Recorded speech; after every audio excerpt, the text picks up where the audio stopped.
गीताध्यायनशीलस्य प्रणयं परसश्च च नैव सन्ति हि पापानि पूर्वजन्म कृतानि च। নিয়মিত গীতা অধ্যয়ন করলে পূর্বজন্মের কৃতকর্মের ফল ভোগ করতে হয় না। 2 নম্বর শ্লোক, দ্বিতীয় শ্লোক।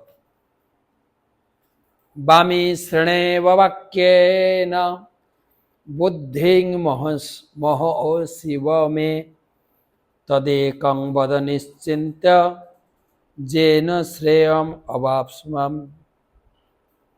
বামি শ্রেণেব বাক্যেন বুদ্ধিং মহোষিব মে তদেকং বদ নিশ্চিত্য যেন শ্রেয়ম অহম আপনুয়াম। অনুবাদ: তোমার দ্বর্তবোধক বাক্যের দ্বারা আমার বুদ্ধি বিভ্রান্ত হচ্ছে, তাই দয়া করে আমাকে নিশ্চিতভাবে বলো কোনটি আমার পক্ষে সর্বাপেক্ষা কল্যাণকর। অর্জুন গতকাল প্রশ্ন করেছেন যে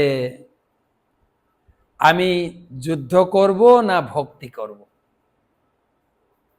এটা একটি যারা ভজন করে বা ভজনে আসে তাদের মধ্যে একটা দ্বিধাদ্বন্দ্ব থেকে যায়, এবং বাইরের লোকও জানে যে যারা মঠ মন্দিরে থাকে তারা অলস, কাজ করতে পারে না বলে মঠ মন্দিরে যায়।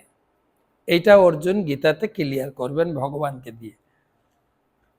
যারা ভজন পথে আমরা রয়েছি, আশ্রমে রয়েছি, মানে আশ্রম যে যত বেশি শ্রম দিতে পারবে সে আশ্রমে টিকে যাবে। তাই অর্জুন ক্লিয়ার করতে চাইছেন, আমি এখানে মালা জপ করতে এসেছি, ধ্যান করতে এসেছি, আমাকে কি আবার কাজ করতে হবে? দুটো কি করে করব? এক ধ্যান করব, নালে সেবা করব, দুটো কি করে সম্ভব? আমাকে দুটো করতে বলে আমাকে বিভ্রান্ত করছো কেন? উত্তর কালকে।